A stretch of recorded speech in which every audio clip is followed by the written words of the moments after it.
뉴스 헬리콥터를 타고 뉴스의 현장을 누비고 있습니다. 서울 광화문 세종문화회관 상공을 날고 있습니다. 시민사회, 종교계, 법조계, 노동, 정치 등 각계각층 인사들 3,542명이 시국선언을 했습니다. 유족의 반대에도 불구하고 고 백남기 농민을 끝끝내 부검하려는 박근혜 정부를 질타하고 나선 것입니다. 집회에는 백남기 농민의 둘째 딸인 백민주화 씨도 참여했습니다. 어떻게 1년 가까이 국민을 괴롭힐 수 있는가? 빈소는 슬픔보다 긴장감의 연속이다. 이렇게 말하면서 눈물로 절규했습니다. 자기 아버지 돌아가셨을 때 휴전선 타령했던 박근혜 씨. 남의 아버지 돌아가시게 했어도 휴전선 넘어 북한에만 집착하고 있으니 이건 뭐 거의 덕후 수준이네요. 북한 덕후, 북덕이라고 이름 붙여볼까요? 서울 한남동 국회의장 공관 상공을 날고 있습니다. 새누리당 재선 의원 10여 명이 정세균 국회의장을 항의 방문했습니다. 새누리당 의원들은 아침 7시 반부터 공관 앞에 모여서 정세균 의장에게 면담을 요구했는데요. 하지만 정세균 의장이 이미 출근해서 면담은 성사되지 못했습니다. 자기들이 늦게 온 건데 안 만나준다고 광분하면 곤란하지요. 네, 이들은 내일도 정세균 의장을 만나러 간다고 합니다. 자, 새누리당 많고 많은 투쟁 중에 노숙 투쟁은 아직 안 해본 모양입니다. 원숙한 야당을 준비하기 위한 추계 합숙 훈련, 오늘 밤부터 실행해보시면 어떨까요? 그런데요, 취객들 행패는 책임 못 집니다.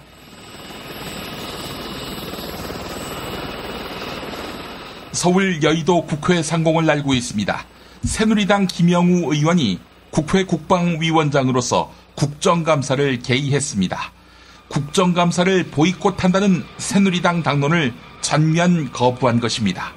이에 새누리당 정진석 원내대표는 무소속 정치를 하라 이렇게 이야기하면서 김영우 의원 제명을 시사했습니다.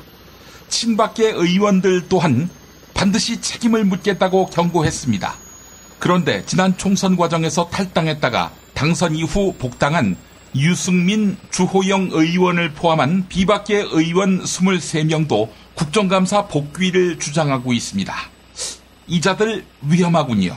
친박들, 속히 이 국회의원들 출당시켜야 할 것 같습니다. 그렇게 된다면 새누리당 의석 100석 밑이 되겠네요. 야당 딱 그 정도면 좋습니다. 의석이 쓸데없이 많으면 관리도 어려우니까요. 저는 광고 듣는 사이에 앵커석으로 자리를 옮기겠습니다.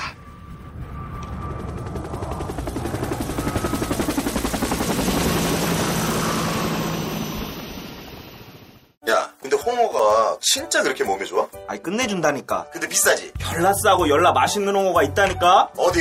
알싸한 홍어. 네이버 검색창에 알싸한 홍어를 검색하시고 1599-6456 전화 주문도 가능합니다. 중고차 거래하면 일이 술술 잘 풀리는 조광래 중고차 1800-9538 고맙습니다. 노력한 만큼 내어주는 자연, 그 자연의 마음을 알기에 정성농장 홍삼.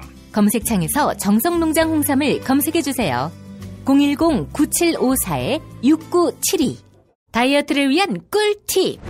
동결건조 채소와 곡물, 단백질, 그리고 효소와 비타민, 미네랄로 만든 다이어트 전용 그린 스무디로 하루 한두 끼만 바꿔 드세요. 비타샵에서 만나요. 조선에 딸로서 잘하는 죄밖에 없는데. 남북 통일 만세! 새날이 올 때가 불리한 진술을 거부할 수 있습니다. 김무성 나와! 이나 민주주의를 하라, 이 새끼야!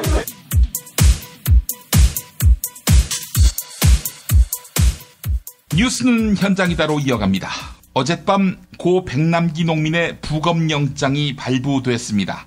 상식적으로 경찰이 쏜 물대포에 의해 백남기 농민이 돌아가셨다는 것은 의료진의 견해를 듣지 않아도 누가 봐도 확실합니다. 오늘 박남춘 더불어민주당 의원에 의해 경찰이 당일 물대포를 직사했다는, 곡사한 게 아니라 직사했다는 확실한 동영상 증거가 또 드러났습니다. 따라서 현 정권의 부검 시도는 경찰과 법원을 동원해서 사망 원인을 조작하기 위한 뜻으로 볼 수밖에 없습니다. 정부가 백남기 농민을 죽음으로 몰고 간 책임을 회피하기 위해서 말이죠. 한편 부검영장 발부에 시금석이 된 게 있습니다. 고 백남기 농민의 서울대병원 담당 의사가 사망 원인을 외인사, 즉 외부 요인에 따른 사망이 아닌 병사로 기재한 점인데요. SBS 라디오 박진호의 시사전망대에 출연한 조동찬 SBS 의학 전문 기자가 이 의사 소견서를 맹비판했습니다. 들어보시죠. 의학 전문 기자가 나오는 상황이니까 좀 여쭤보고 싶은 게, 일단 사망 진단서를 작성할 때 서울대병원이 이제 원칙에 좀 어긋나는 그런 작성을 했다, 이런 논란이 일고 있는데요. 네. 거기에 대해서 조 기자는 어떻게 생각하나요? 제가 어제 다시 한번 그 차트를, 백남기 씨 차트를 입수해서 네. 사망 진단서와 비교했는데요. 역시 다시 한번 봐도 서울대병원의 사망 진단서는 사망 진단서 진단 기준의 원칙을 어겼습니다. 병사라고 표기를 한 것을 지금 지적하는 건가요? 네, 병사라는 표기도 그렇고요. 네. 거기에 사망 원인, 직접 사인, 선행 사인을 표기하는 원칙도 많이 어긋났습니다. 네. 일단 그 서울대병원에 그 발부한 사망 진단서를 저도 어제서야 직접 볼 수 있었는데, 네. 그 직접 사인은 심폐정지, 심장과 폐가 정지한 것으로 기록했습니다. 네. 하지만 모든 죽음, 이 세상의 97%의 죽음은 심장과 폐가 정지합니다. 그래서 네. 심장과 폐정지라는 말을 사망진단서에 직접 사인에 표기하지 말아라 하는 게 사망진단서의 원칙입니다. 그렇죠. 그건 결과이기 때문에 그런 거죠. 예. 이를 정말 잘하는 서울대병원에서 심폐정지를 직접 사인에다가 굳이 표기를 한 거죠. 네.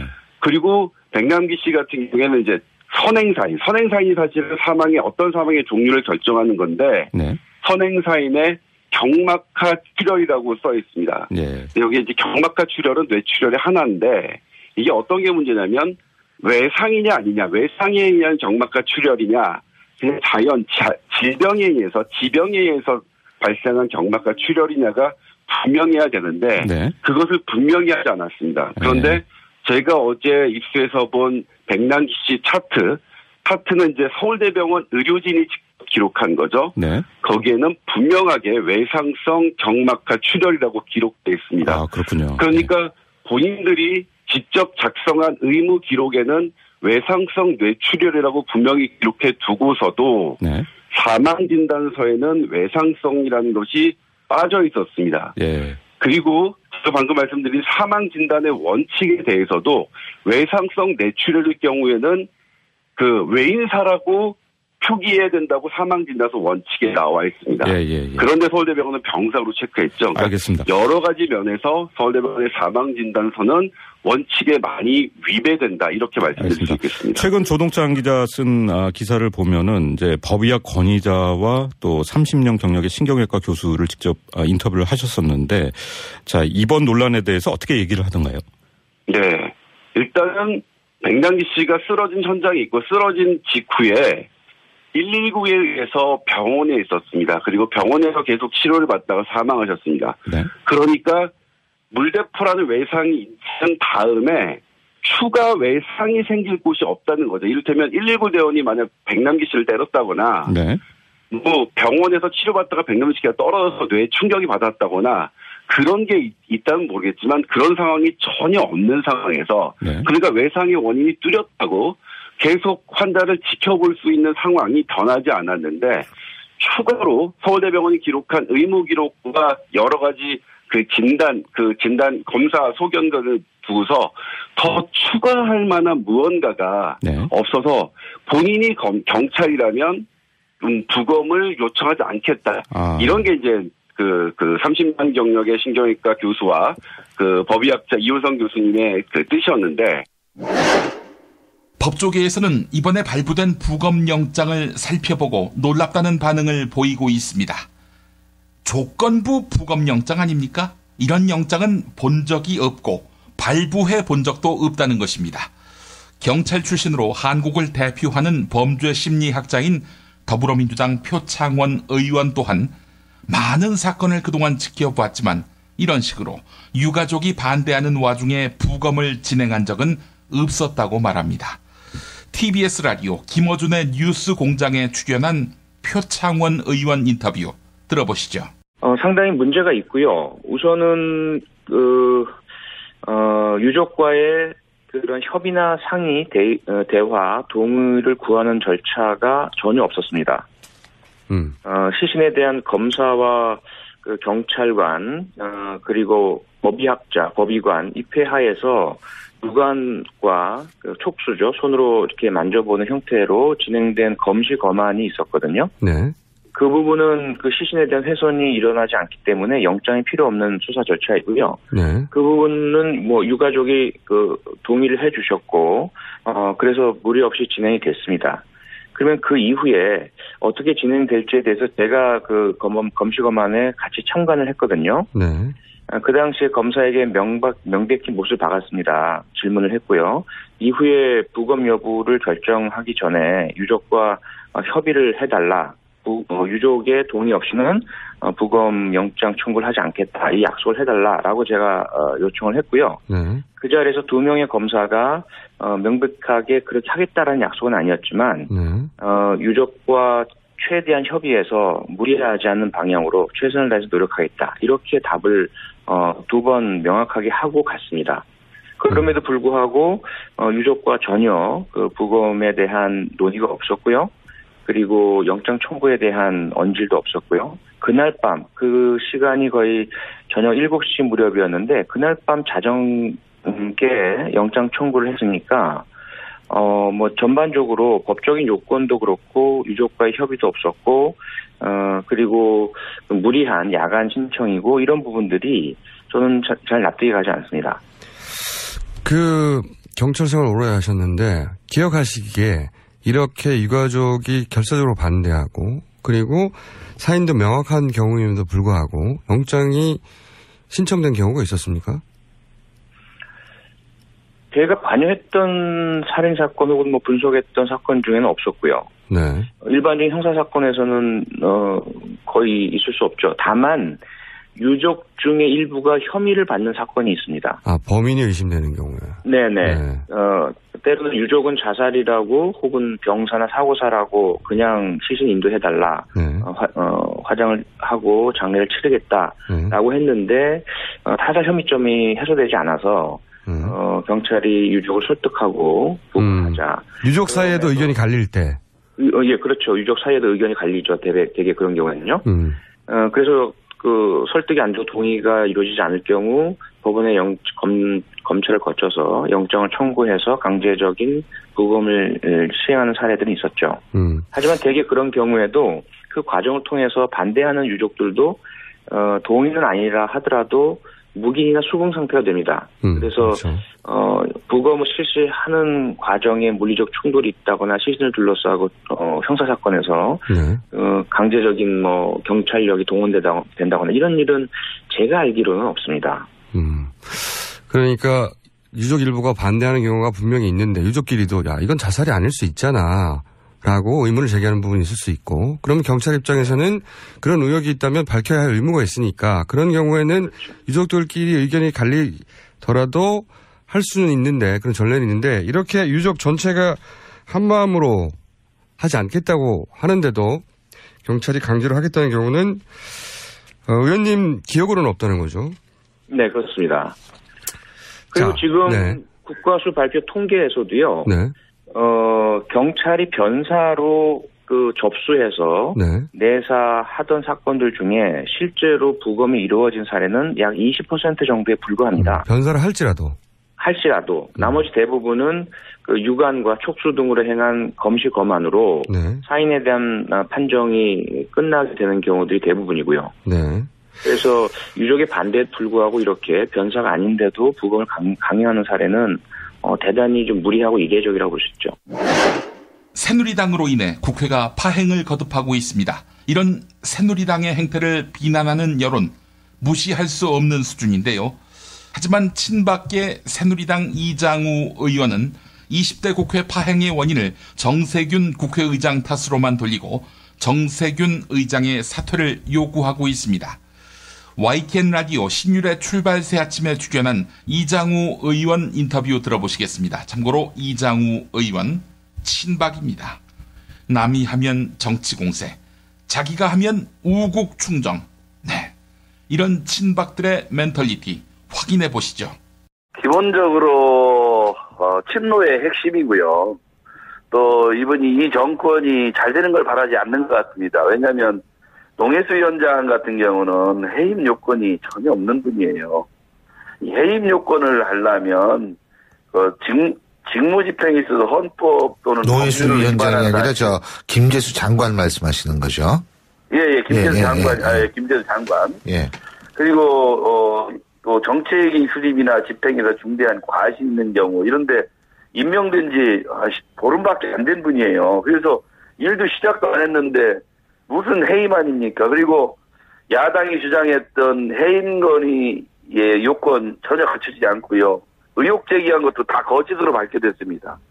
이게 하나의 정치 공세입니다. 그리고 장관 해임 건의안을 세월호 특위 연장 또 어버이연합 청문회 이거하고 딜을 하려고 했어요. 그래서 마이크가 켜진 상태에서 의장이 맨입으로 되냐?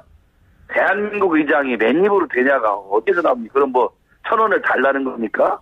돈 1,000원이라도 줘야 의장 사퇴한다는 아니면 뭐 하겠다는 거예요. 그런 의장을 대한민국 의장을 어떻게 인정을 하겠어요? 근데 정세균 의원 사퇴해야 됩니다. 근데 이게 문제가요. 이게 끝이 안 보이잖아요, 지금.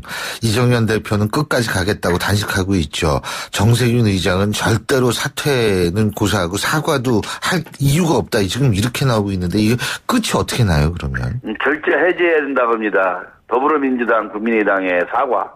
예. 그리고 정세균 의원의 의원직 사퇴. 본인 스스로 의장을 할 자격이 없고 또 독립성을 계속 지키려고 하는 자세가 없습니다. 그렇게 되면 본인 스스로 대국민 사과와 함께 의장직에 사퇴하는 것이 본인의 지금 위치라고 저는 보고 있습니다. 좀 아까 의장직 사퇴와 의원직 사퇴도 말씀하셨던 것 같은데요? 의원직 사퇴까지는 우리가 요구하지 않습니다. 의장직 사퇴. 예. 근데 그게 안 되면 그럼 어떡합니까? 네? 저희들은 모든 수단을 동원해서 의장직을 사퇴할 때까지 모든 노력을 다할 생각이고요. 그리고 오늘 직권남용 및 권리행사 방해죄로 검찰에 형사 고발할 생각이고요. 또 권한쟁의 심판 청구를 할 생각입니다. 어제는 국회 윤리에 대한민국 최초의 의장으로서 윤리에 해부되는 사람이 됐고요. 사퇴 촉구 결의안, 행정지, 가처분 신청 등 모든 법적, 물리적 동원을 다 할 생각입니다. 네. 자, 그리고 야당 일각에서 이런 얘기 나오거든요. 새누리당이 미르 재단하고 K스포츠 재단 의혹과 같이 좀 이런 부분이 국감에서 자꾸 거론되는 거 이런 걸 아예 피하기 위해서 지금 거부한다. 이런 분석도 있는데 어떻게 보십니까? 그건 말도 안 되는 얘기입니다. 도리어 야당이 이 정치 공세에서 이 정권과 이 정부를 흔들려고 하는 생각이 오로지 내년 대권에서 승리하겠다는 그런 욕심밖에 없습니다. 그리고 그런 얘기를 하는 분들이 지금 어떻습니까? 지금 박지원 비상대책위원장의 경우 우리가 다 알다시피 구태정치의 상징 아닙니까? 그리고 우리는 그분의 이번에 책임도 아주 크다고 봅니다.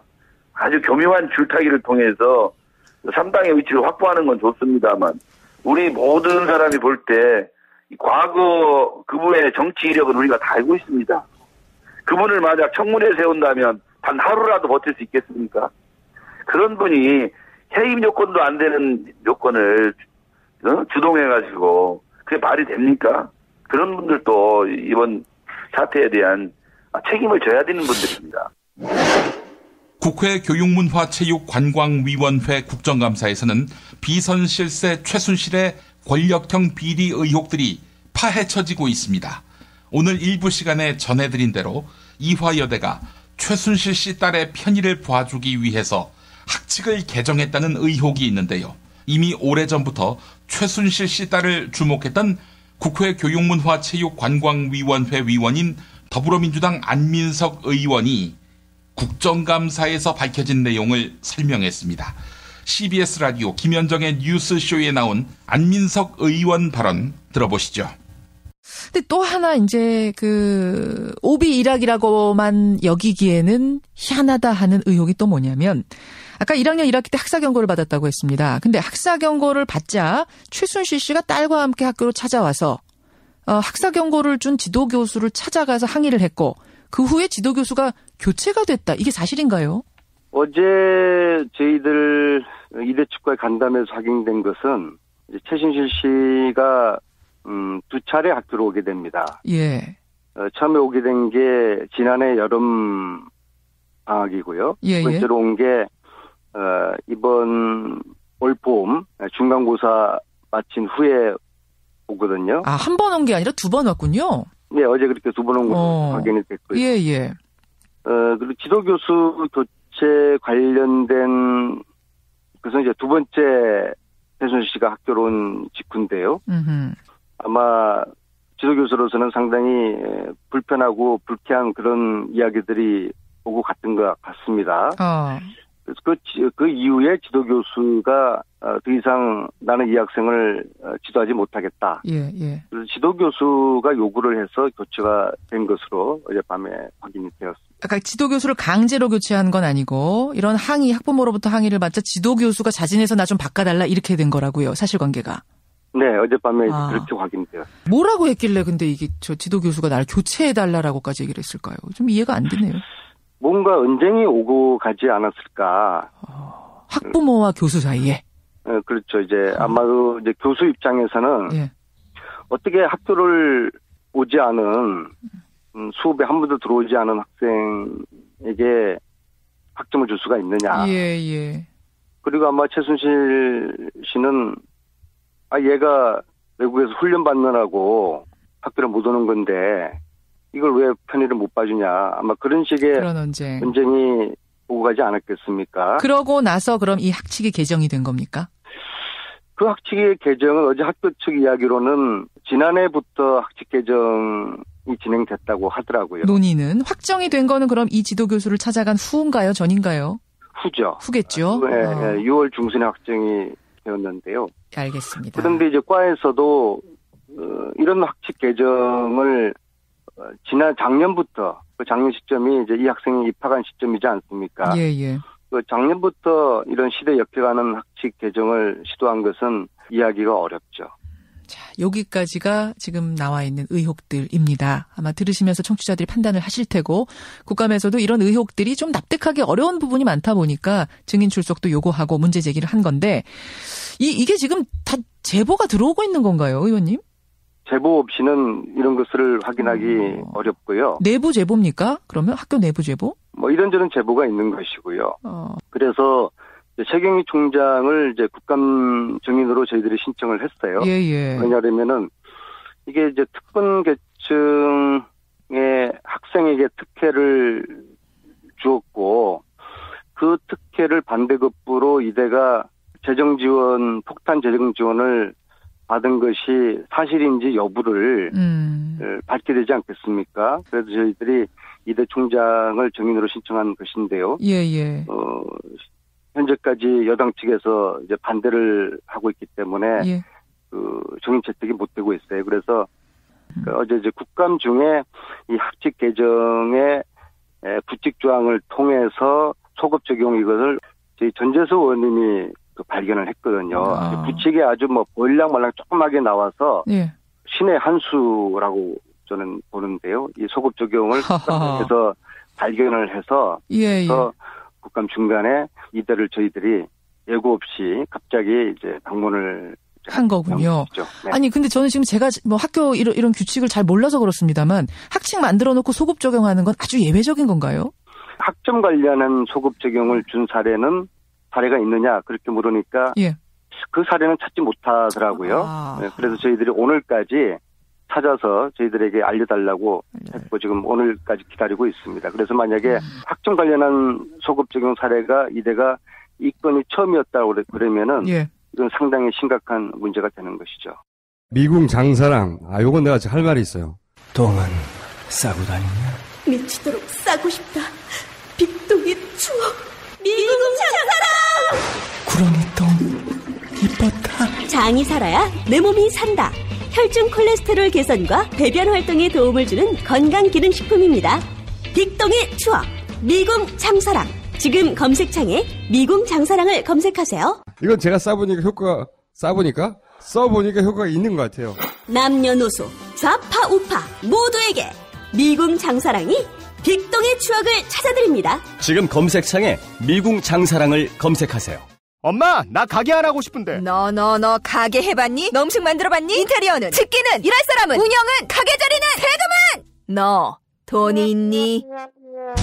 나는 요술램프 몬스터 셰프다. 네가 원하는 모든 것을 들어주마. 맛집의 맛을 똑같이 만들어줄 수 있어요? 맛뿐만 아니라 돈과 청음의 모든 비법을 알려주겠노라. 야하! 이젠 걱정 고민 끝! 네이버 검색창에 몬스터 셰프라고 쳐주세요. 상담문의 02-458-8838 몬스터 셰프. 가장 싸게 안전하게 문자 발송 서비스의 지존 다이렉트 SMS. 매일 아침 그날의 최저가를 반영합니다. 인터넷 최저가가 아니면 차액을 100배로 보상합니다. 다이렉트 SMS. 정권교체를 함께 염원하는 직원들로 똘똘 뭉친 판촉물회사 네피알로 삼행시 갑니다. 내가 아는 사업이나 행사를 PR하기 위한 알짜배기 판촉물 회사. 선물, 기념품, 답례품을 구하신다면 우리 편 회사 네피알을 찾아주세요. 3만 가지가 넘는 물품을 대기해 놓고 있습니다. 네피알로 인터넷 검색창에 입력하시거나 032-519-4800으로 연락주세요. 카카오톡 아이디는 네피알입니다. 팟캐스트 듣고 연락주시면 더 깎아드립니다. 피 튀기며 박학다식을 뽐내는 퀴즈. 피박 퀴즈. 오늘도 무와 환 나오셨습니다. 안녕하십니까. 퀴즈계의 무게중심 무 인사드립니다. 예, 안녕하십니까. 퀴즈계의 환 인사드립니다. 집권 여당의 파업, 겉으로 보기에는 강경하고 또 일사불란한 것 같은데 뭔가 죽이 안 맞고 목표와 방법을 놓고도 서로의 생각의 차이가 심한 것 같습니다. 여기에 대해 할 말이 없나? 왜 날 갖고 그러니? 피켓 1인 시위하고 국회 계단에 나와서 집회하자고 하면 나와서 집회하고 구호 외치자고 하면 구호 외치고. 야, 내가 지금 당방침을 어기고 국감을 하니? 그렇다고 이제 그만 야당하고 대화하자 이렇게 말하니? 가만히 있는 날 갖고 왜 그래 이 새끼야? 지금 삐딱선 타는 인간들, 이를테면 국정감사하러 국회로 돌아가자 이러고 있는 강석호, 이미 국정감사하러 들어간 국회 국방위원장 김영우, 다 당신 계보 아니야? 허나 걔네들을 내가 통제한다고 생각하는 모양인데, 야, 내가 청와대 니네 누나하고 같으니? 나 그런 적 없다. 닥치라고! 오늘 또 보니까 20명 넘는 비박들이 준동하더군. 이제 그만 국정감사하러 국회에 돌아가자 이러고 있는데 그 친구들 다 데리고 나가서 딴 당 차리라고. 그러면 거기서 꿈에도 그리던 대권 후보가 되지 않겠어? 이 새끼. 야, 우리가 나가서 딴 당 차리면 남아있는 이들은 당 이름을 새누리당에서 친박연대로 바꿀 거지 이 새끼야. 이 새끼. 야, 이젠 좀 착착해라. 국정감사 안에서 피해가 막심한 현실을 직시하라고 이 새끼야. 피감기관 수장들 다 각하의 수족들 아니니? 야당 의원들만 있는 국감 자리에 나가가지고 몇 시간씩 얻어터지고 심정적인 테러를 당하고 있잖아 이 새끼야. 빨리 돌아가는 것이 이득일 기다. 이 돌아갈 명분이 축적돼야지. 이 새끼. 야, 돌아갈 명분 촉가고 있네 이 새끼. 야, 정세균 보고 죽어라. 안 죽으면 내가 죽겠다. 이렇게 제발로 벼랑 끝으로 가서 떨어질랑 말랑하고 있는데, 그리고 퇴로를 다 불태워놓고 뭐? 돌아갈 명분? 당치라고. 정세균이 안 그만두면 그만두게 해야지. 그것도 방법이라고. 허나 소식이 좀 늦은 모양인데 조원진이가 오늘 정세균 의혹이라면서 나불댄 거 있지? 정세균이가 허위사실 유포에 의한 명예훼손으로 건단다. 깜빡하면 조원진이가 명분을 만들긴 하겠네. 그런데 그것은 돌아갈 명분이 아니라 들어갈 명분. 즉 감옥에 들어갈 명분. 뭐 우리가 당신한테 참고 또 참는 건데, 당신은 그걸 내가 비리가 없구나, 이렇게 생각하는 근거로 삼는 모양이야. 뭐 착각을 너무 쉽게 하는 경향이 있어. 당신 한번 탈탈 털어볼까? 한 방에 간다 하는데 그 한 방이 어디 있습니까? 여러분, 이거 다 거짓말이란 거 아시죠? 화나, 이젠 정치를 좀 착하게 해봐라. 그렇게 양아치 삥 뜯는 식의 정치만 하면 좀 질리지 않니? 뭐 사실은 이런 생활에 염증이 나긴 해. 우리도 착하게 살아라, 바르게 살아라, 이런 도덕 교과서를 똑같이 배우고 자라지 않았겠어? 속이 답답해, 마음도 복잡하고. 허나, 너도 인간이었구나. 그래, 너의 그 어쩔 수 없는 상황, 그래서 답답한 마음 모르지 않지. 나도 한때 친박 좌장 아니었니? 뭐 부탁이 있어. 답답해서 그런데 하나만 줘봐.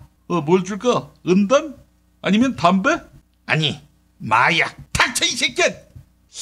이 씨발 새끼들 또 싸워 이 새끼들. 이님 나오셨어요? 야, 이 씹새끼들아, 미치려면 좀 작작 미쳐. 이 씨발 이게 도대체 뭐하는 짓이니? 영감님 왜 그래요? 몰라서 물어? 뭐 정세균이가 의회주의 파괴한다고? 야, 씨발, 최순실 비리 감추려고 청와대가 시켜서 국회 파행 놓는 거, 그거 내가 모를 줄 알아? 의회주의 파괴? 하이 새끼들, 그거 누가 할 소리를 하는 거야? 허나, 너 지금 영감님 열받게 해드리니? 정치를 좀 대국적으로 해라. 아니, 국가가 안보 위기에 처했는데 뭐들 하시는 거예요? 월남 패망의 비극 다들 잊었어요? 야, 그 월남하고 수교한 지가 언젠데 환희는 아직도 족가니? 야, 그리고 뭐 안보 위기? 야, 안보 위기인데 왜 국회 국방위원회를 못 열게 하는 거야? 국회 국방위원회 상임위원장을 왜 감금하냐고? 회의 못하게? 그리고 왜 그 골프 치러 가라고 하는 거야? 안보 위기인데, 씨발. 자, 이제 그만하시고요. 오늘 이슈는 들불처럼 번지고 있는 노동계 파업을 부른 성과연봉제에 대한 이야기를 해보겠습니다. 성과연봉제 아시는 분들은 잘 아실 텐데요. 직원들의 업무 능력과 성과를 등급별로 평가해서 임금에 차등을 두려는 것이죠. 성과가 낮은 사람, 정규직이란 이유로 계속 감싸고 돌면 기업의 활력과 능률이 떨어진다는 주장이지요. 자, 이님 어떤 생각이십니까? 그 무분별한 성과 연봉제 도입은 반대한다고 봐요. 그럼 노동계의 파업을 지지하시겠네요. 그 집단행동은 안 되지. 그건 반대한다고 봐요. 아니, 그러면 노동자는 어떻게 해야 합니까? 그러니까 내 얘기는 그 성과 연봉제는 반대하되 집단행동은 하지 말아야 한다고 봐요. 그러다가 사측이 밀어붙이면요. 이 새끼 얘기를 좀 똑바로 들어 이 새끼야. 그러니까 노동자가 사용자한테 반대한다 이렇게 말하는 거야. 하지만 집단행동은 하지 않는 거지. 아니, 결국 성과 연봉제 밀어붙이는 사용자 뜻대로 하자 이런 얘기네요. 이 씨발 새끼, 야, 귓구멍에 병마개를 꽂았니? 잘 들으라고 이 새끼야. 반대는 하되 행동하지는 말자 이런 얘기야. 아니, 그게 그거잖아요. 저쪽에서 밀어붙이면 그만이겠구만. 아이 씨발 새끼, 무식한 새끼. 그러니까 네가 강남대밖에 못 나온 거지 새끼야. 서회자, 영감님 말씀은 운동권이 되지 말자는 뜻 아니니? 과격한 운동권? 인영감님은 몸서리치게 싫어하시지. 정청래 이딴 인간들 존나게 혐오하지. 아니 그러면 노동자들이 반대 의사를 관철할 수단이 없잖아요. 왜 없어? 그 노조원들이 돈 모아다가 사장님 계좌에다가 2억을 꽂아드리는 거라고. 그러면 그 성과 연봉제 논란은 별 소란 없이 잦아든다고 봐요. 영감님, 그러면 지금 깽판 치는 친박들 이 방법으로 조용히 말릴 수 있습니까? 그렇지. 그 조용히 그 친박들의 오야붕한테 한 2억 넣어드리면은 해결된다고 봐요. 영감님, 우리는 2억으로는 안 돼요. 전경련이 미르재단, K스포츠재단 한다면서 거둔 800억보다는 많아야지요. 이 씨발 새끼, 너 이 새끼 돈이 인생의 전부인 줄 알아, 이 새끼야? 이 성과 연봉제는 불가피해요. 나라 돈으로 이 귀한 국민 혈세로 민간 기업에 비해서 월등한 경쟁 조건에서 편하게 사업하면서 직원 평균 연봉이 1억에 달하고 그러면서 60세 정년까지 확실히 보장되는 신의 직장. 이거 더 이상 방임하면 안 되지요. 아니 다른 민간 기업도 그 수준으로 만들어야지 그보다 못한 기업 수준으로 하향 평준화하는 것이 말이 됩니까? 뭐 어떻게 생각하세요? 성과 연봉제는 성과 잘 내는 사람을 보상하자. 이걸로 그치면 얼마나 좋겠니? 중요한 것은 저성과자 해고아니야. 일 못한다고 월급 줄이고 내쫓고 이 저성과자를 가리는 기준도 없어요. 사장님 마음에 안 들면 저성과자 아니야. 뭐 새누리당이야말로 성과 연봉제 아니 성과 공천제를 도입해야 할 판이야. 종북 좌파와 싸울 때 안 싸우고 또 발 빼고 더러는 저쪽 편 좋아할 짓 하는 자 다음 공천에서 날려야지. 안 그래? 다음 총선에서 공천 주고받을 때는 이미 새로운 정부가 들어선 뒤겠지. 니네 누나는 집에서 술시리하고 연속극 보면서 마늘 까실 거고. 닥치라고! 일하지 않는 자 어떻게 월급을 주나? 일은 안 하고 투쟁이나 일삼는 이런 저성과자들은 싹 몰아내야 한다고. 화나. 그러면 친박부터 정리해야 되겠구나. 일도 안 하고 투쟁만 하는. 그러면서 세비는 따박따박 받아가고. 야, 이런 그 신의 직장이 어딨니? 영감님, 닥치세요. 자자, 퀴즈 문제 내주시죠. 그 서울 지하철 노조가 오늘 그 파업 종료를 공식 선언했다고 봐요. 그래서 그 서울 지하철 운행이 정상화를 되찾게 됐지만 수도권 전체 노선까지의 정상 운행은 다소 시간이 걸릴 거라고 봐요. 왜냐? 서울 지하철하고 한 선로 위에서 같이 운행하는 코레일 파업이 아직 안 끝났거든. 그 문제 드리도록 할게요. 서울 지하철 1호선 구간 중에서 어느 역에서 어느 역까지가 서울 지하철공사, 즉 서울 메트로 관할일까요? 그 힌트 드리자면은 그 서울 지하철 1호선 서울 시내 지하 구간에 있는 역이라고 봐요. 이 정답. 네, 환빨랐습니다. 정답은요? 이 정답은 대공분실이 있었던 남영동역에서 보안사가 있었던 서빙고역까지 아니었습니다. 아니 지하 구간이라면서 지하에 고문실이 있는 곳이 남영동 또 서빙고 아니야? 특히 서빙고 분실에 12.6대 김재규가 붙잡혀와서 존나게 맞았다고. 이 새끼 별걸 다 아는구만.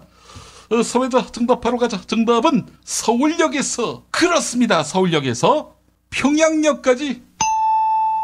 네? 서울에서 평양까지 전철요금 5만원. 소련도 가고 막 달나라도 가고. 틀렸습니다. 서울역에서 어느 역까지가 서울 메트로 관할 전철역일까요? 정답이 될 이 역은 지상역과 지하역이 따로 있지요. 바퍼 최일도 목사 생각도 나고, 네, 전철이 개통되기 전에는 춘천 가는 기차의 기착지이기도 했고요. 네, 서울시립대가 근처에 있고 홍릉도 있고, 네, 이 역의 이름 맞춰주세요. 정답자에게는 세상에서 가장 맛있는 김치 이담채 김치를 선물로 드립니다. 피박 퀴즈 마칩니다.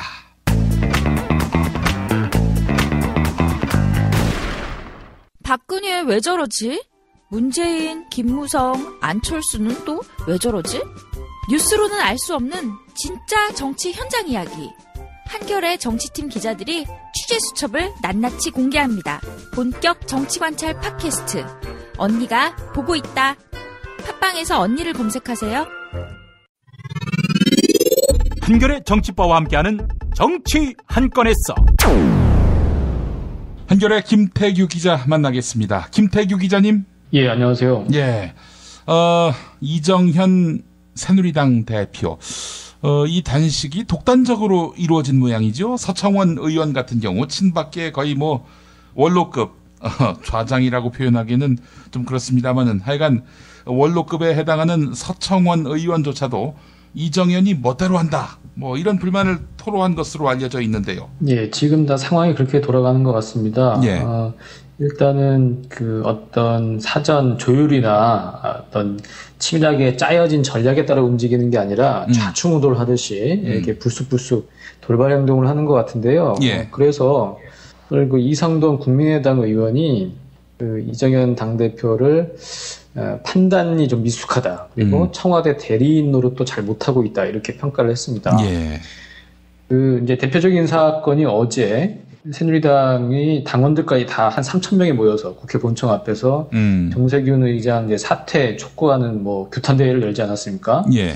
거기서 이정현 대표가 이제 여러분들은 국감에 복귀하라고 얘기를 했는데 3시간 만에 의원총회를 열어서 새누리당 의원들은 이를 거부하고 그래서 저희도 기사를 다 써놨다가 다시 만들고 김 PD님도 아주 힘드셨죠? 아이고 진짜 아니 올리려던 찰나에 갑자기 한겨레 기사가 뜨기를 엎었다. 네, 저도 텔레그램으로 바로 이제 알렸는데, 예. 그러니까 이건 이제 일찍이 좀 보기 힘든 그런 상황인 거죠. 당 대표가 이렇게 얘기를 했는데 의원들이 이걸 또 거부하고, 이제 이게 왜 이런 일이 벌어지고 있나? 그 한때 새누리당에 몸담았던 박근혜 정권의 창업 공신인 이상돈 의원께서 이제 오늘 오전 라디오 인터뷰에서 이렇게 얘기를 했습니다.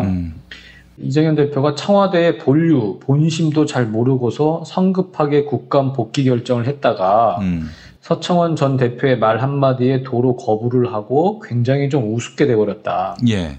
국회 본청 앞에서 수천 명이 시위를 하는 상황인데 별안간 국감을 참여하리라고 판단한 것은 좀 미숙했다고 본다. 이렇게 얘기를 했습니다. 예. 또 이런 얘기도 했는데요. 처음부터 이정현 대표가 새누리당을 자기 정치적인 철학에 따라서 리더십에 의해서 이끌어가리라고 본 사람은 거의 없지 않았냐. 청와대 대리인일 거다 이렇게 봤는데 지금은 청와대의 대리인 노릇도 잘 못하는 것이다. 아주 정확하게 분석을 한 것 같아요. 예. 그 이정현 대표는 본인 말로도 근본이 없는 사람이라고 하지 않습니까? 그러니까 아주 이제 낮은 지위에서 당직자부터 시작해서 당대표까지 올라갔지만 제대로 된 정치를 제대로 못 배웠다는 느낌이 들고요. 예. 그리고 당이라는 거는 본인 말처럼 본인이 지금 당을 완벽하게 장악하고 이끌어가는 게 아니거든요. 예. 이른바 친박 강경파들이 있는 거고 거기에 뭐 원로급인 서청원 의원도 있는 것이고요. 또 새누리당은 어떤 위계 질서나 권위 뭐 이런 부분에 대한 존중이 상당히 좀 강한 당이잖아요. 예. 그러니까 이런 그 어떤 중차대한 사안을 결정하고 실행할 때에는 당대표가 그런 뜻이 있으면 당의 중진들이라든지 원로나 또는 뭐 지금 원내의 사령탑인 정진석 원내대표나 이런 사람들하고 다 좀 사전에 의견 조율을 하고 움직여야 하는 게 맞는데 그게 아니고 사람들이 지금 한 3,000명이 다 몰려가지고 정세균 물러나라 막 이러고 있는데 여러분들은 국감으로 돌아가십시오 이러면은 다 벙 찌는 거죠. 예. 그래서 상당히 격앙된 분위기였고 그리고 어제 뭐 저 기사에도 잠깐 나왔지만 오늘 아침에 일간지에 다 그 새누리당의 광고가 다 실렸거든요. 예. 정세균 국회의장과 야당을 이제 비난을 하는. 근데 그런 상황에서 지금 갑자기 회군을 한다는 건 타이밍상으로 안 맞다.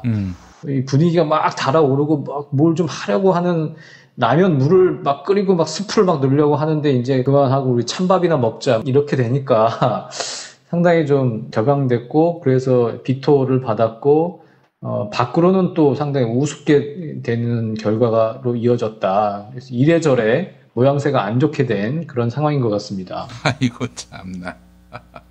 아니 당대표가 됐는데도 아직도 근본 없는 사람으로 취급받고 있으니 단식할 맛이 안 나네요. 본인이 지금 그런 행보를 보이고 있는 것이고요. 정말로 국회의원이라고 비난을 한다든지, 그러니까 하여튼 좀 정치인으로서, 집권여당 대표로서 정치적 경륜을 제대로 못 보여주고 정말로 미숙한 모습을 보여주고 있다. 그런 측면에서 이상돈 의원이 제대로 이 핵심을 좀 짚은 것 같아요. 예. 그 벼락 스타가 되다 보니까, 예. 하여간 미숙한 면이 많이 보이는데, 글쎄요. 사실 정세균 의장이 국회의장직을 내놓을 때까지 단식한다. 이렇게 퇴로를 불태우는 것만 보더라도 이거 참 경륜이 없는 정도가 아니라 경우도 없다. 이런 생각도 듭니다. 예, 정말 출구를 완전히 막아버리고, 예. 다리를 끊어버리고 지금 이렇게 투쟁을 하는 거 아닙니까? 예. 그러니까 정말로 제대로 싸워보지도 않고 그냥 막무가내 무대뽀, 막가파, 이런 얘기밖에 좀 안 떠올라요. 예. 방에 들어가서 세멘 바르고 콘크리트 바른 거 아니겠습니까? 문 쪽으로. 그렇죠. 어떻게 네. 하라는 건지. 예. 자, 새누리당 의원들 정세균 국회의장 공관을 항의 방문한 모양이죠. 날마다 이렇게 한다. 이렇게 공언하기도 해서 말이죠. 무리를 빚고 있는데. 그렇습니다. 오늘 오전 7시 30분에 서울 한남동 국회의장 공관을 항의 방문했습니다. 김명현 원내 수석대변인을 비롯해서 재선 의원 10여 명이 공관을 방문을 해서 정세균 의장과 면담을 요구를 했지만 아쉽게도 정세균 의장은 그 시간에 집에 없었습니다. 예. 그보다 한 1시간 좀 앞서서 이제 집을 나섰다고 하고요. 이런 상황에서 새누리당 의원들은 조금 황당해 했습니다. 김명현 의원은 국회가 마비된 상황에서 의장을 만나 사태를 풀어가려고 찾아왔는데 개인 일정 때문에 나갔어야 했냐. 우리가 불안당도 아니고 라고 말을 했는데 예. 아침에 그렇게 불쑥 찾아가는 건 거의 불안당이라고 봐야겠죠. 그렇죠. 예. 또 박대출 의원은 이렇게 얘기를 했습니다. 정 의장이 중립도, 사퇴도, 사과도, 유감 표명도, 면담도, 연락도 없다. 없는 것 투성이다. 이렇게 이제 투덜댔고요. 의원들은 그 주인 없는 집 앞에서 1시간가량 머물다 철수했고, 이럼에도 불구하고 매일 아침 저녁으로 공관을 찾아서 정세균 의장의 출퇴근 저지 투쟁을 벌이겠다고 얘기를 했습니다. 근데 본인들이 분명히 가서 면담을 하겠다는 게 아니라 출퇴근 저지 투쟁을 하겠다고 공언을 했거든요. 그러면은 마주치지 않는 게 맞는 거죠. 근데 그거 없다고 또 자기들 출퇴근 저지 투쟁하러 온 자기들을 피했다고 또 난리를 치는 것 자체가 또 너무나 웃긴 짓들인 것 같고요. 아니 피한 게 아니라 늦게 온 거죠, 지들이? 네, 본인들이 늦게 왔고 어쨌든 우리가 똥이 무서워서 피합니까? 더러워서 피하지. 근데 그거를 상식적인 판단을 가지고 또 트집을 잡고 생떼를 쓰니 참 어이가 없는 상황이고. 예. 또 정진석 원내대표는 홀로 단식을 하고 있는 이정현 대표를 찾아서 연석회의에서 이렇게 얘기를 했습니다. 오늘도 저부터 이정현 대표 혼자 외롭게 단식 투쟁하게 내버려둘 수 없다. 동조 단식에 이제 들어가겠다고 했고 어제 김영우 국방위원장이 새누리당 의원들의 육탄 저지에 막혀가지고 이제 국감장에 아예 나가질 못하지 않았습니까? 근데 오늘 오전에 이제 방위사업청 국감이 있었는데요. 김영우 위원장이 국감에 출석을 해서 새누리당 의원들이 없는 상황에서 야당 의원들과 방위사업청 국정감사를 진행을 했고요. 김영우 위원장의 이 행동에 대해서 조원진 비상대책위원장은 당론에 위배되는 행위다. 의원총회를 열어 합당한 책임을 묻겠다. 이렇게 얘기를 했습니다. 예. 참 이런 땡깡을 보면은 말이죠. 참 새누리당이 야당이 되면은 피곤하겠다 이런 생각이 드네요. 예. 사실 한나라당 때 노무현 정부 당시 한나라당의 행태를 보면은 또 짐작이 갑니다만은 예. 그때 사학법 개정을 가지고 이제 난리를 치고 장외 투쟁을 하고 결국은 이제 그 땡깡 응석을 다 들어준 거잖아요. 그래서 사학법 개정도 제대로 못하고 참 그러네요. 정말 야당이 돼도 문제라는 생각이 드네요. 근데 흥미로운 부분이 하나 있습니다. 이게 뭐냐면은 사학법 개정 당시에 당시 여당인 열린우리당 당 의장 겸 원내대표가 바로 정세균 국회의장이었다는 점이죠. 그렇죠. 이 정세균 때문에 이 사람들이 밖으로 나간 거 아닙니까? 그래서 겨울 내내 장외투쟁하고 그랬었는데, 이런 새누리당의 땡깡을 전혀 경험해보지 못한, 정세균 의장이 아니란 점에서 정세균 의장도 쉽사리 새누리당의 저런 막무가내를 이렇게 쉽게 이렇게 달래주거나 혹은 수긍해줄 가능성은 없어 보입니다. 정세균 의장도 지금 상당히 많이 화가 났다고 하고요. 예. 새누리당의 말도 안 되는 행태들 이제 큰 틀에서 이제 그런 거고, 또 정진석 원내대표가 상당히 막말을 했잖아요. 예. 근데 이제 고대 후배입니다. 그 정세균 의장의 고대 또 교우회가 또 이제 끈끈한데, 그렇죠. 또 정계에서도 이제 많이 좀 챙겨줬겠죠. 후배고 그러니까. 그런데 정진석 원내대표가 23일 김재수 해임 건의안 통과시키고 난리를 칠 때 정세균 의장한테 이 얘기를 2번이나 했대요. 그래서 정세균 의장이 그 부분도 상당히 좀 열받은 상황이고, 그리고 지난번에 대회사 부분은 어쨌든 첫 정기국회 시점에서 그런 부분이 있어서 맞득잖긴 하지만 어쨌든 낮은 수준의 사과, 유감 표명을 하긴 했는데요. 이번에는 전혀 그럴 사안 자체가 없는 상황이어서 정세균 의장은 강경이라기보다는 어쨌든 좀 강단 있는 태도를 조금 계속 유지를 하고 있는 것 같습니다. 예. 참 정세균 의장 이 사태와 관련해서 여기서 밀리면 계속 밀릴 것이다, 이런 판단을 하고 있을 것 같습니다. 네, 그럴 것 같네요. 예. 추미애 더불어민주당 대표가 방송기자클럽 초청 토론회에 나왔군요. 네, 그렇습니다. 어제 이정현 대표가 공복 상태에서 참석한 토론회죠. 오늘은 이제 제1야당 대표인 추미애 대표가 나왔는데, 여러 가지 얘기를 했는데, 반기문 유엔 사무총장의 대선 출마 여부에 대해서는 출마 안 하실 것이라고 생각한다. 왜냐하면 반 총장이 출마를 한다면 나라의 품격을 떨어뜨리기 때문에 그렇다, 얘기를 했습니다. 예. 뭐냐면 유엔 총회 결의안에 보면은 사무총장 퇴임 직후에는 어떤 정부의 자리도 나가서는 안 된다, 이런 이제 권고문이 있잖아요. 예.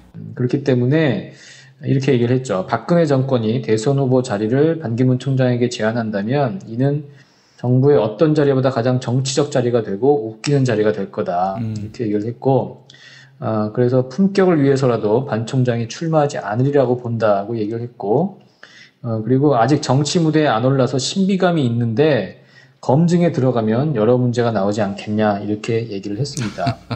그리고 내년에 대선 구도와 관련해서는 이런 얘기를 했어요. 1대1 구도를 만들기 위해서 계란을 차곡차곡 담듯 지지자들을 모으겠다. 하지만 어떤 분들이 대권에 대해 야심이 너무 절절해 3자 구도가 된다면 그렇다 하더라도 이기는 후보를 만들겠다는 맹세를 지지자들에게 드렸다, 이렇게 얘기를 했습니다. 예. 그런데 이 말이 3자 구도를 하겠다는 얘기는 절대 아니다, 이렇게 얘기를 했습니다. 그러니까 일단 1대1 구도를 만들겠지만 그게 정 안 되면 3자 구도에서라도 이길 수 있는 정당, 그리고 구도, 역량, 이거를 이제 갖추겠다는 얘기인 거죠.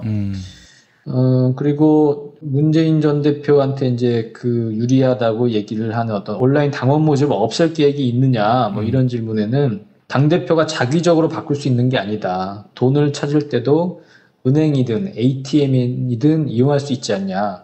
수권정당을 위해 온라인 창구도 열어둬야 한다, 이렇게 얘기를 했고요. 지금 새누리당의 극한 투쟁에 대해서는 하행의 책임은 총선 전부터 집권당에 있다. 교수신문이 올해 사자성어로 군주가 어리석어 나라에 도가 서지 않는다는 뜻의 혼용무도를 선정했는데 지금 혼용무도가 그에 달했다. 그래서 비상식으로라고 하지 않았냐. 응석을 부려도 적당히 해야지. 너무 과하다. 이렇게 목소리를 높였습니다. 응석을 부린다, 이렇게 표현했군요. 땡깡이라는 표현은 일본식 표현이라고 하더라고요. 예. 일본식 표현이죠. 네. 응석이 낫겠네. 예. 그래도 느낌이 뭔가 땡깡이라고 하면 더 막무가내로 밀어붙이고 이런 느낌이 있어서요. 네. 사실은 무대뽀도 이렇게 사실 실감 나지 않습니까? 예. 하지만 이 역시도 일본식 표현이라서 자제돼야 마땅할 것 같고요. 예. 알겠습니다. 자, 오늘도 정치권 이모저모 살펴봤습니다. 김태규 기자 수고하셨습니다. 예, 감사합니다. 영화 자백을 만든 최승호입니다. 드디어 자백이 10월 13일 개봉합니다.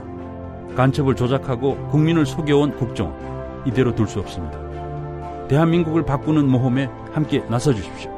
여러분들이 희망입니다. 정말 맛있다. 이 말 한마디면 모든 게 설명됩니다. 30년 전통 자연의 이로움을 담은 김치, 이담채 김치. 1544-4586 1544-4586 세계 최초의 미용 베개 바슈필로우를 아시나요? 아름다운 얼굴, 탱탱한 피부, 건강한 수면. 세계 최초의 미용 베개 바슈필로우가 도와드립니다. 검색창에 미용 베개 바슈필로우를 검색해주세요.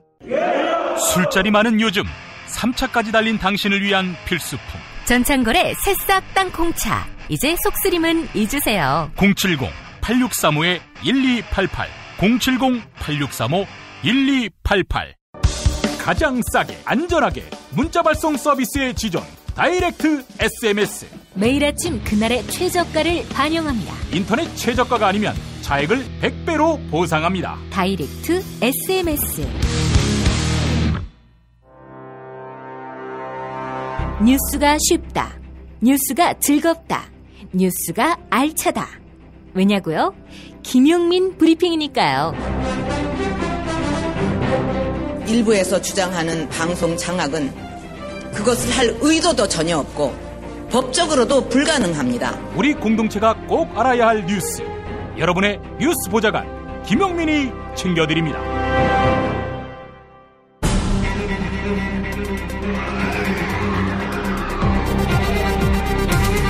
본격 정치 논평.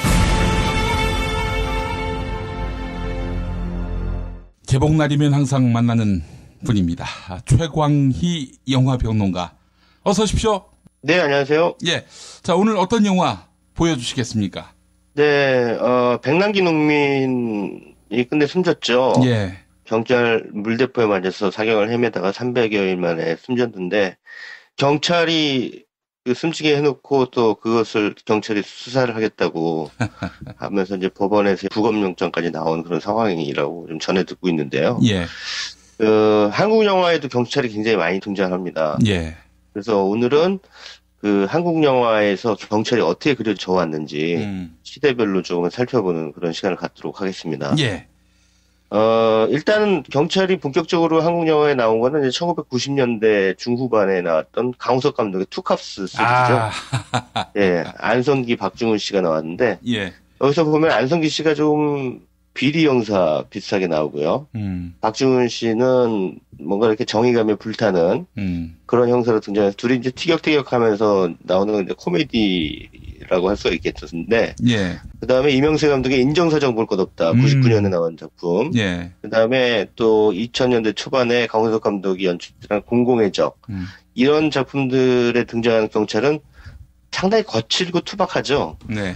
그래도 정의의 편에 서 있는 그런 설정으로 나와 있습니다. 공공의 적에서 특히나 설경구 씨가 막무가내 형사로 등장을 하는데, 예. 듣기 안 좋으시겠지만 제가 설경구 씨의 대사를 좀 흉내를 내보겠습니다. 예, 예. 형이 돈이 없다고 해 패고, 말 안 듣는다고 해서 패고, 어떤 새끼는 얼굴이 기분이 나빠, 그래서 패고, 그렇게 형한테 맞은 애들이 4열종대 안자번으로 연병장 2바퀴다. 이렇게 이제 나오는데, 이게 사실 경찰이 할 말이 아니죠. 좀 깡패 언어죠. 결국은 이제 공권력을 위해서 이제 일하고 범죄자들을 인간이야로 다룬다는 점에서 형사일 뿐인데, 이렇게 깡패와 경찰에게 경계가 무의미한 그런 캐릭터 설정은 오히려 공권력을 보통 사람들의 눈높이로 끌어내린다는 점에서 흥행 코드 작용을 했다라고 볼 수가 있겠습니다. 자, 그런데 한국 영화가 경찰을 다루는 태도가 이제 살인의 추억이라는 작품 이후에 미묘한 변화가 생기기 시작하는데요. 예. 봉준호 감독의 영화죠. 살인의 추억의 주인공이 이제 시골 형사 송강호, 서울 형사 김상경. 시골 지역에서 젊은 여성들만 상대로 연쇄살인 사건이 벌어지고 이들이 특별수사팀을 꾸리게 되는데요. 그 유력한 용의자로 의심되는 이들을 몇 명 잡아서 뭐 신문을 하긴 하지만 결정적인 물증이 나오지 않고 사건이 여전히 오리무중입니다. 예. 수사의 실마리가 잘 풀리지 않아서 안 그래도 머리가 아픈데 수사에 집중을 못하게 만들어요. 왜? 이때가 1980년대 전두환 정권 시절이었어요. 예. 그래서 그 독재 반대 시위가 많았죠. 그래서 형사들이 자꾸 수사하려고 그러면 시위 진압 현장에 동원이 되는 거예요. 사실은 국민의 안전을 지켜야 하는 경찰이 정권의 보위를 위해서 동원되는 그런 상황이 살인의 추억이 포착한 당시 경찰의 초상화라고 볼 수가 있겠습니다. 예. 그래서 보면 영화 속에서 많은 분들이 기억하시는 명대사가 있죠. 송강호 씨가 유력한 용의자 박해일을 끝내 놓아주면서 이런 말을 하죠. 밥은 먹고 다니냐? 예.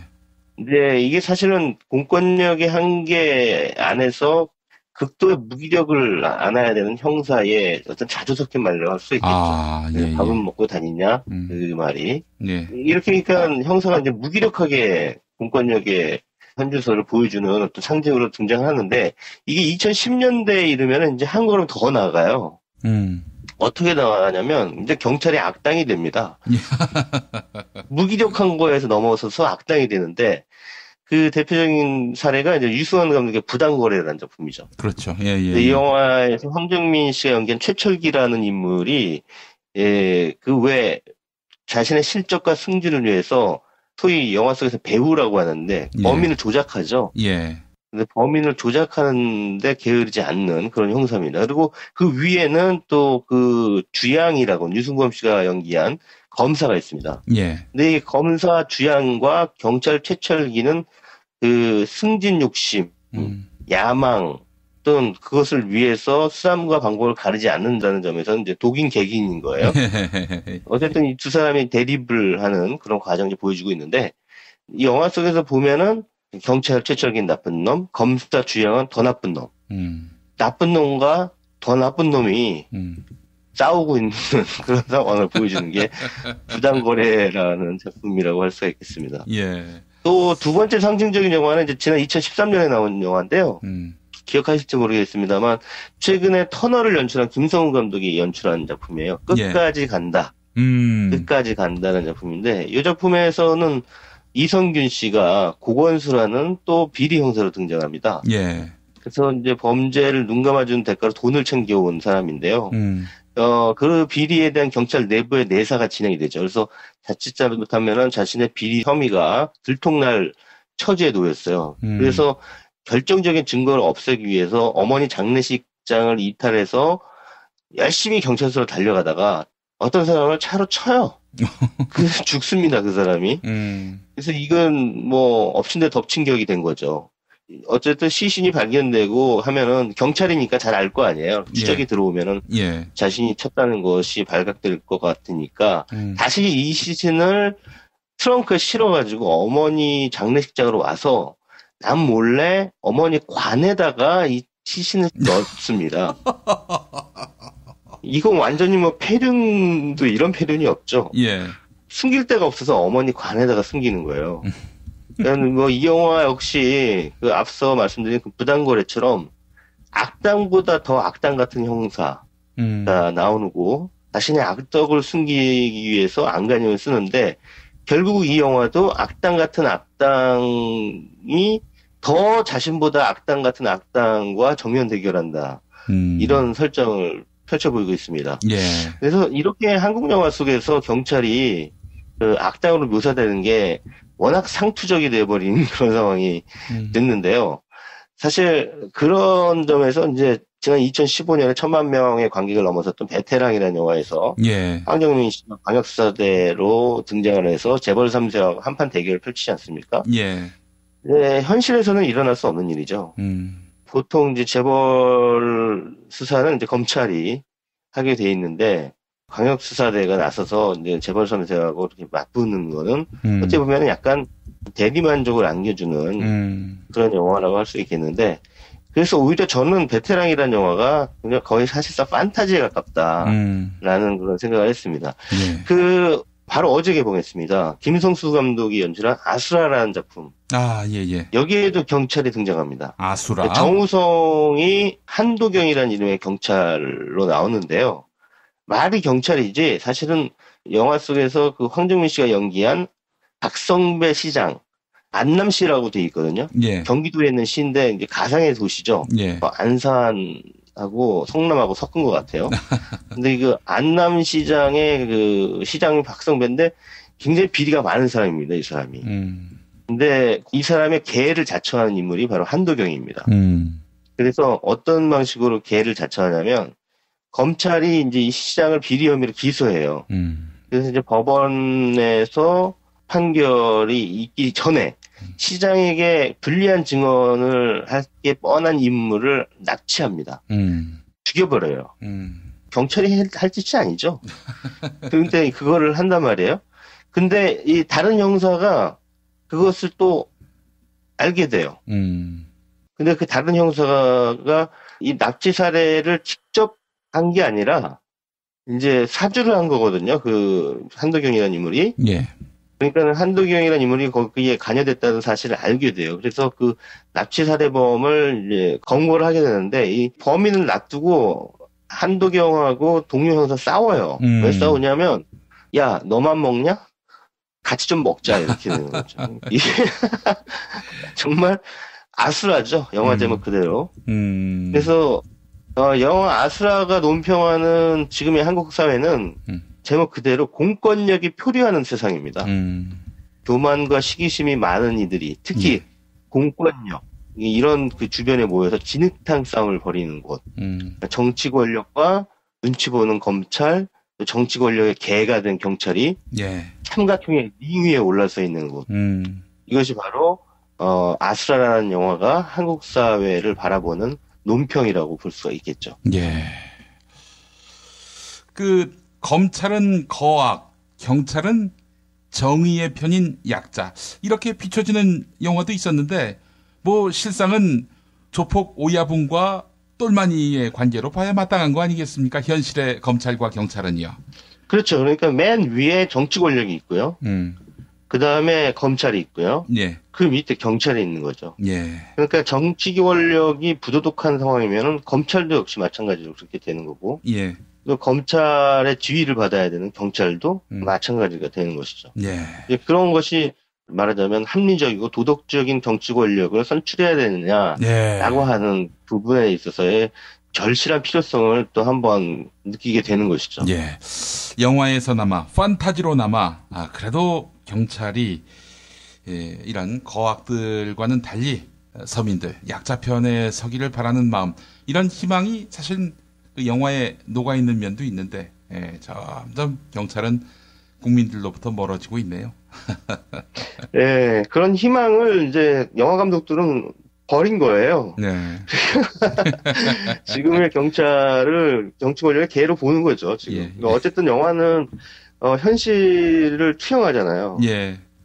그 창작자인 감독들이 현실 인식이 영화 속에 그대로 투영될 수밖에 없는데 그래도 저는 영화를 현실의 볼록거리라고 보통 표현을 많이 하는데요. 예. 그래서 우리의 희망은 진짜 경찰의 민중의 지팡이로 역할을 하기를 바라지만 실상 우리의 공권력을 대표하는 경찰이 과연 그런 역할들을 충실히 하고 있는가? 오히려 정권에 반대하는 이들을 탄압하고 그런데 동원되는 역할을 하고 있지 않는가라고 하는 생각을 이제 한국 영화를 통해서 우리가 확인할 수가 있을 것 같습니다. 예. 이 방송을 경찰분들이 많이 듣는 걸로 알고 있는데. 제가 명예훼손죄로 잡혀가는 거 아니죠? 그럴 분들은 듣지 않고요. 그나마 양심이 좀 남아있는 황정민 같은 경찰만 들으시겠죠. 예. 대호각성을 다시 한번 또 말씀을 드리고 싶습니다. 이 영화 논평을 계기로 말이죠. 네. 우리 최강희 평론가님, 오늘도 말씀 잘 들었습니다. 예, 고맙습니다. 살다 보면 꽃 주문할 일이 생깁니다. 1566-0263 네이버에서 검색된 사이트보다 최대 2만 원 싸게 해드립니다. 좋은 사람과 플라워 1566-0263 잊지 마세요. 생활인을 위한 꿀팁. 집 두 채에 월 10,000원 화재보험 카페. 화재 배상, 심지어 도난 피해까지. 여기에 더해 가전제품 고장 수리비까지. 우와, 우리 집 말고 부모님 집까지 두 집에 월 10,000원이라고요? 식당, 노래방, 임용실 같은 상가와 숙박업소, 사무실, 공장, 창고, 목조주택까지 모든 업종의 화재보험과 배상 책임보험도 상담해드립니다. 02849-9730. 연중 무휴라 언제든 02849-9730. 건강식품의 지존 전복을 택한다면 100% 완도에서 잡은 와우 전복. 네이버에서 와우 전복을 찾으세요. 010-2443-0818. 한우 사고를 집어넣고 24시간 팔팔 끓인 곰탕, 연지연 곰탕. 어린이부터 노인까지 누구나 좋아하는 건강식 연지연 곰탕. 택배로 신청하시려면 010-7252-1114. 오늘을 읽는 책, 문학평론가인 국민대학교 국문학과 정선태 교수와 함께합니다. 정선태 교수님 만나겠습니다. 교수님. 네, 안녕하세요. 네. 교수님, 지금 어디 계십니까? 지금 우리 학교에 다니는 외국인 학생들과 함께 안동에 와 있습니다. 안동에요? 안동은 왜 가셨습니까? 우리 학생들하고 함께 여행하는 프로그램이 있는데, 예. 제가 이번에 함께 데리고 안동 일대를 지금 돌아다니고 있습니다. 그러시군요. 문학기행입니까? 네, 그렇습니다. 지금 우리 김 PD님하고 통화하는 이 분위기가 너무너무 좋네요. 예, 음감도 너무 좋고요. 교수님, 그럼 안동에는 어떤 학습의 목표로 가시게 된 겁니까? 여러 가지가 있는데 일단은 오늘 우리가 머무는 곳이 하회마을인데요. 예. 정치적인 이벤트를 하기 위해서 온 건 아닙니다. 여기 서원들이 훌륭한 데가 많잖아요. 예. 경산서원이나 도산서원이나 서원들 들리는 것들 하고, 그리고 여기가 잘 아시겠지만 이육사 선생이 태어난 곳이기도 하죠. 우리 이육사 선생은 퇴계의 후손이기도 합니다. 정말 그 견결한 선비 정신을 간직한 시인이기도 하죠. 예. 그래서 겸사겸사 이렇게 쭉 둘러보고 있습니다. 자, 교수님, 이 분위기도 좋은데 오늘 어떤 책 만나볼까요? 네, 지금 우리 청취자분들은 상상하기 어려우실 텐데 지금 녹음을 하고 있는 현장을 잠깐 스케치해드리면, 예. 하회마을 뚝길에서 마을 쪽으로 하회 종각길이라는 길 표지가 있는 가로등 불빛에 기대서 지금 전화를 하고 있습니다. 그리고 거미줄이 정말 아름답게 있네요. 제가 여행을 할 때는 제가 늘 이렇게 책을 몇 권씩 챙기는데 아무래도 여행 가방이 좀 무거우니까 가벼운 책에 손이 가게 되죠. 예. 문고본을 이렇게 찾게 됩니다. 예. 어제 여행 준비를 하면서 가방에 몇 권 책을 넣었는데 그중에 우연찮게 리영희 선생의 인간만사 세옹지마라는 책이 잡혔어요. 리영희 선생의 인간만사 세옹지마. 네, 그렇습니다. 이 법무사에서 나온 문고판입니다. 예. 네, 우리가 이 작다고 정말 얕보면 안 되는 책들이 많이 있는데, 예. 이 인간만사 세옹지마는 70년대 시퍼런 반공법이 지배하던 그 상황에서 붓 한 자루로 그 시간들을 헤쳐온 우리 언론인이자 학자 그리고 최고의 지식인인 리영희 선생의 삶의 행적들이 오롯하게 담겨 있는 책입니다. 예. 우리 이영희 선생은 70년대, 80년대를 살아오신 분들은 아시겠지만 우상과 이성, 그리고 팔호인과의 대화, 예. 그리고 전환시대의 논리 등등으로 정말 우상의 논리에 완전히 사로잡혀 있었던 사람들의 의식을 깬 거의 독보적인 지식인 중에 한 분이죠. 그렇습니다. 우리 리영희 선생은 저작집이 쭉 나와 있긴 하지만 제가 이런 얘기를 해도 괜찮다면은 제가 아끼는 가장 귀한 책 중에 하나가 우리 리영희 선생의 우상과 이성하고 전환시대의 논리입니다. 예. 근데 여러 가지 사정이 있는데 리영희 선생 얘기하려면 아무래도 노신 얘기를 해야 될 것 같습니다. 예. 나중에 우리 다른 기회에 노신 얘기는 하겠습니다만은 루신을 공부할 때마다 접하게 되는 게 이른바 쇠로 된 방의 비유입니다. 그러니까 철로 된 방이죠. 그 얘기는 이렇습니다. 쇠로 된 방에 지금 사람들이 다 잠들어 있다. 이런 사람들을 깨우기 위해서 문을 두드려서 이 사람들의 빛을 줄 것인지, 두드려 깨울 것인지, 아니면은 조용하게 잠자게 할 것인지, 이 노신이 글 쓸 때 처음 단계에 그런 얘기를 했던 게 있거든요. 예. 제가 루신 얘기를 하는 이유가 리영희 선생의 글을 쓰는데 하나의 그 시금석이랄까요? 최고의 스승이었던 분이 루신이었던 것 같습니다. 저도 루신을 워낙 좋아하긴 하지만 리영희 선생의 글을 다시 읽으면서 새삼 느낀 건데 리영희 선생의 글은 뭐 언론인이나 이런 학자들에게 어려운 글쓰기가 아니고요. 예. 정확하게 문학적 글쓰기. 정말 그 설득력이 있는 아름다운 계몽적 글쓰기. 이 계몽적 글쓰기나 계몽적 말하기가 아름답기가 쉽지 않거든요. 예. 근데 우리 리영희 선생의 글이 그렇다는 것을 이번에 여행하면서 버스 안에서 읽으면서 새삼 느꼈는데요. 보니까 전환시대의 논리의 서문격으로 쓰인 글 중에서 우리 리영희 선생이 밝힌 말 잠깐 읽어드리겠습니다. 예. 진실을 안다는 것은 괴로운 일이다. 전환시대의 논리 독자 가운데 의식의 깊은 중독 상태에서 깨어나는 괴로움을 경험한 이야기를 나는 적지 않게 들었다. 이것이 독자에게 송구스럽다는 뜻이다. 오랫동안 주입되고 키워지고 굳어진 신념 체제와 가치관이 자신의 내부에서 무너져가는 괴로움의 고백이랄까. 절대적인 것, 신성 불가침한 것으로 믿고 있던 그 많은 우상의 알맹이를 알게 된 사람들에게 그 잠을 깨는 괴로움을 준 것을 사과해야 하겠다라는 그 얘기가 있습니다. 예.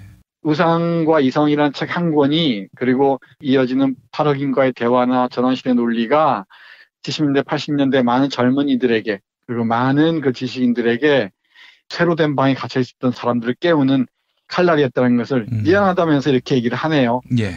예, 뭐 누가 뭐래도 이리영희 선생은 이 새로 갇힌 방, 70년대, 80년대 초반 새로 갇혀있던 한국의 의식 지성들 그리고 민중들을 깨운 뭐 칼날이었다는 것은 분명한 것 같습니다. 예. 그리고 이 칼날은 칼날이 돼 날카롭게 누구를 찌르거나 베는 게 아니라 정말 부드럽게 그리고 가지런하게 사람들을 일으켜 세우는 이런 비유가 가능하다면 아름다운 칼날이었던 것 같습니다. 예.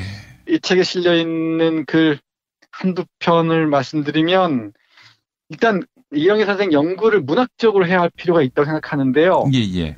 이영희 선생 글 자체가 대단히 문학적입니다. 우리 가끔씩 김 PD님 말씀하신 것도 보면은 소설을 얕잡아보는 비유들이 많아요. 뭐 소설 쓰고 있네 이런 얘기들. 예. 그리고 뭐 우리 송대관이 얘기하는 뭐 소설 같은 인생사처럼 이렇게 얘기하는 경우가 있는데 소설 무시하시면 안 됩니다. 아, 요즘 그래서 바꿨습니다. 아, 만화 같은 이야기다 이렇게 얘기하는데 만화하시는 분들이 네. 막 항의하더라고요. 네, 그렇죠. 근데 우리 리영희 선생의 글이 소설의 기법들을 너무 많이 잘 차용해서 정말 멋진 글들을 씁니다. 이 책에 실려있는 대표적인 게 아내 윤영자와 나라는 글인데 그 원래 이렇게 제대로 살려고 고통스러운 길을 가는 사람들의 아내들이 고생을 많이 하잖아요. 예. 연한 박지원의 아내 그랬듯이 여기서 역시나 그런데 그 아내에 관한 얘기를 그 일기를 훔쳐보는 형식을 통해서 표현하고 있는 게 아주 아름답고요. 그러니까 예를 들면은 이런 사람들이 집은 가난한데 책을 많이 사오지 않습니까? 예. 그러면 아내 눈치를 봐야 되잖아요. 이게 몰래 책 사가지고 와서 문 앞에 뒀다가 아내 잠들었을 때 이 들여오는 장면들 그리고 이쑤시개 하나를 반으로 쪼개 쓴 아내의 그 미안함들, 민망함들 뭐 등등을 문학적 형식으로 아주 아름답게 그리고 있고요. 또 하나는 키스 앤드 굿바이라는 이 글은 교복 자유라고 관련해서 딸하고 나누되 대단히 수준 높은 정치적인 이야기들을 할 수 있는 수준이라는 것을 얘기하는 글이고요. 또 하나가 어느 진주 기생의 교훈인데 이 리영희 선생이 한국전쟁 당시에 통역 장교를 했잖아요. 그래서 우리 진주에서 그 기생을 만났을 때 기생을 술기운에 어떻게 해보려고 그랬는데 이 기생이 당당하게 어지러운 정신으로 나를 만나러 왔다면 포기하라는 말을 듣고 깨달았다는 이 얘기를 소설처럼 써놓은 것도 있고요.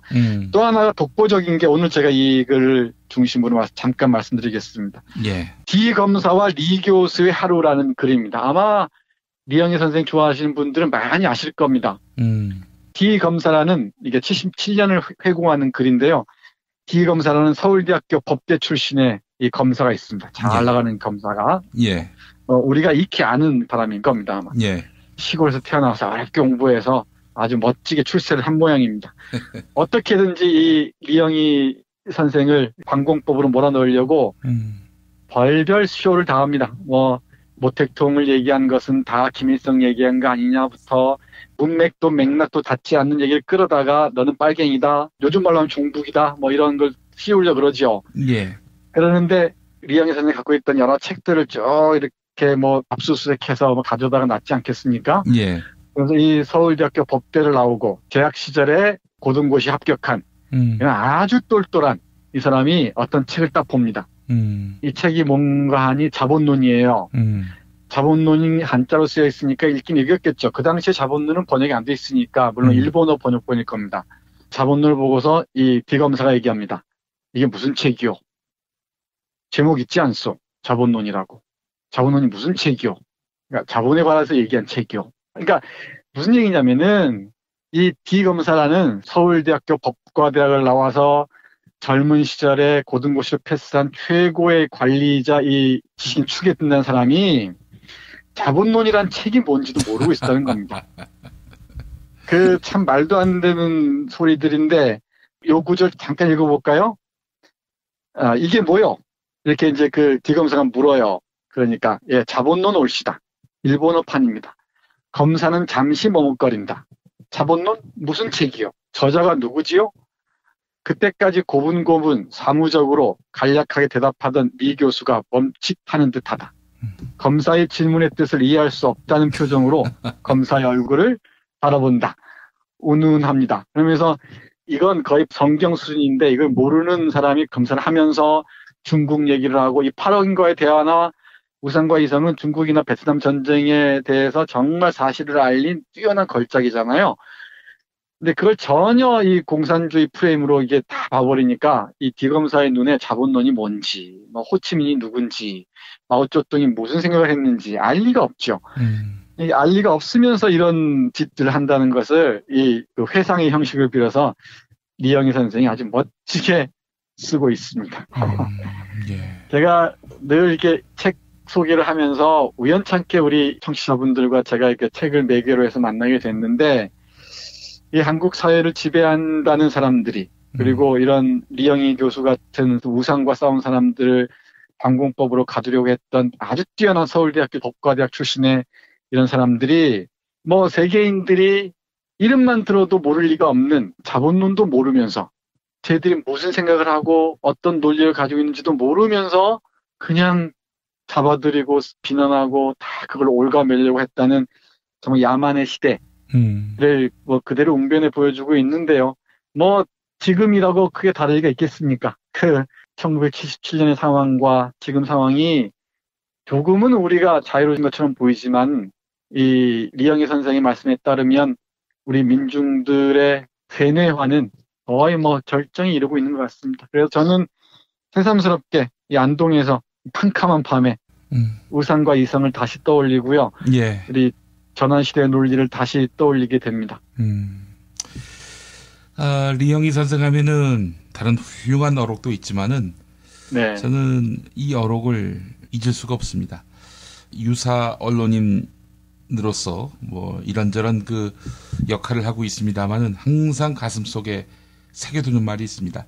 조선일보를 그만둘 때 리영희 선생이 이런 말을 했습니다. 더 이상 동포에게 사기치는 일은 하지 않겠다. 네, 유명하죠. 저는 늘 이렇게 마이크 앞에 서면서 나는 오늘 동포에게 사기를 치고 있는가. 예. 항상 자문합니다. 네, 오늘 제가 우연찮게 택한 책인데 우리 김 PD님한테 많은 생각을 떠올리게 하겠네요. 예. 참, 우리 리영희 선생의 그 흔적, 돌아가신 지는 꽤 됐습니다. 5년 넘었죠. 그렇습니다. 그, 앞으로도 영구히 아마 그 이름 또 그분의 살아온 삶의 진정성 또 남겨놓은 가치들 쉽게 지워지기 힘들 것 같습니다. 요즘 솔직히 돌아보면은 내가 지금 동포에게 사기를 치는 건가 아닌가 이런 고민을 하는 언론인이 몇이나 있겠습니까, 사실. 근데 저는요. 예. 동포에게 사기치는 것도 정말 나쁘지만은 예. 자기에게 사기치는 거. 자기에게 사기치는 거. 네. 자기 스스로 자기 삶을 사기치면서 산다는 게 이게 용납할 수 있는 일인가 싶고 네, 비가 내리기 시작하네요. 빨리 들어가야겠습니다. 이영희 선생 얘기는 사실 언론과 관련해서는 우리 청취자 여러분과 다음 기회에 한번 발자크의 글을 통해서 다시 한번 얘기할 기회가 있을 텐데요. 예. 우리 이영희 선생은 학자이기 전에 뛰어난 언론인이었지 않습니까? 그렇습니다. 예. 언론이 살아있지 않으면은 그 정치 사회 구성원들은 정말 마비될 수밖에 없습니다. 우상을 숭배하는 자가 될 수밖에 없고요. 예. 동상 세워놓고 빌고 가서 무슨 100년 기념제 하는 게 북한에 사는 것을 아무렇지도 않게 받아들이게 되고요. 예. 그게 리영희 선생이 이 책에서 하는 얘기도 한데 똑같은 논리라는 거죠. 북한의 논리하고 여기 논리하고. 예. 기레기란 말로 이렇게 냉소할 게 아니라 언론의 죽음은 우리가 정말 깊이 생각해야 될 것 같습니다. 예. 알겠습니다, 교수님. 또 우리 내일 뵙도록 하겠습니다. 네, 고맙습니다. 예. 제주에서 친구랑 재미있게 놀고 싶은데 문자당에 물어봐. 원룸 구할 때 주의할 점? 문자당에 물어봐. 수술 입원 후에 보험금 받았나 확인은? 문자당에 물어봐. 친환경 유기농 농산물 어디서? 문자당에 물어봐. 집수리 견적, 생활, 보험, 법률도? 문자당에 물어봐. 혹시 내 반쪽도? 포털이나 카카오톡, 텔레그램, 페이스북 어디서든 문자당을 검색해보세요. 잠깐! 불법적인 일은 사양합니다. 한국은 독재를 해야 돼. 하나님이 독재하셨어, 하나님. 이런 걸 해결하는 분이 고 박정희 대통령인 줄로 믿습니다. 특별히 전두환 사령관을 위해서 하나님 앞에 기도합니다. 누가 경제 살려달라고 대통령 세웠어? 우리가 장모님을 대통령 세울 때는 종북주의자 척결해 달라고 세운 거야. 혐오를 부추기고 자본에 탐닉하는 교회. 그렇게 예수로부터 멀어진 한국 개신교를 전면적으로 해부했습니다. 한국 개신교와 정치. 한국 개신교에서 가장 핫한 인물, 문화학 박사 김용민이 심혈을 기울여 만든 한국 개신교와 정치. 소명출판에서 나왔습니다. 매일 일부 코너지요. 뉴스 듣기 평가 당첨자 포데로사에서 협찬하는 기자는 무엇으로 사는가. 네, 기자 130여 명의 치열한 현장과 삶에 대한 기록입니다. 어려운 상황에서도 사회적 소명을 지켜나가는 진짜 기자들의 이야기. 기자는 무엇으로 사는가. 전국 오프라인 서점에서 만날 수 있는데요. 인터넷 서점은 알라딘에서만 만날 수 있다고 합니다. 알라딘. 네. 그리고 매주 금요일 정답자 가운데 한 분에게 거제도 펜션 이용권을 드리고 있는데요. 경남 거제시 장목면 율천 두모로 154-43. 네, 두모실 펜션. 거가대교와 남해바다가 한눈에 보이는 절경입니다. 검색창에 두모실 펜션 찾아주시면 되겠습니다. 자, 어제 뉴스 듣기 능력 평가 정답자 만나보겠습니다. 통일은 온다라는 필명을 쓰시는 분, 정답 3번 장세동 맞히셨습니다. 네, 일해재단의 모금책이었죠. 대통령의 총애를 받던 정권실세 장세동 씨. 네, 장세동 씨의 족적을 보면 안종범 청와대 정책조정수석의 족적이 보입니다. 네, 미르재단, K스포츠재단을 위해서 청와대 수석임에도 불구하고 모금하러 다닌 거 아닙니까? 장세동 씨의 과거를 보는 듯합니다. 통일은 온다님, 책임자 처벌만이 백남기 어르신께 조금이나마 용서를 비는 길입니다. 우리들 모두가 건강한 피가 돼서 건강한 대한민국을 만듭시다. 정권 교체를 위해 체력을 키웁시다. 네, 이런 의견 남겨주셨습니다. 중고품님, 충성심의 대명사 장세동. 하지만 주군의 만류를 뿌리치고 대선 후보로 뛰어들기도 했지요. 다시는 우리 군에 하나회와 같은 사조직이 생겨서는 안 되겠습니다. 지금의 닭 정권에서도 장세동과 같은 무식한 무조건적 충성심이 난무하는 것 같아 씁쓸합니다. 네, 이런 의견 남겨주셨습니다. 어제는 피박 퀴즈가 없었지요? 오늘 이담채 김치가 걸린 피박 퀴즈 많은 참여 바라겠습니다.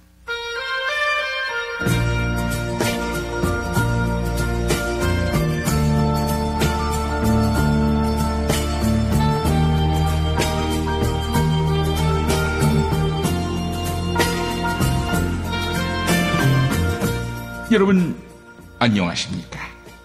여러분의 DJ 이종황입니다. 이종황의 허리디스크쇼, 여러분의 신청곡과 사연으로 함께하는 시간입니다.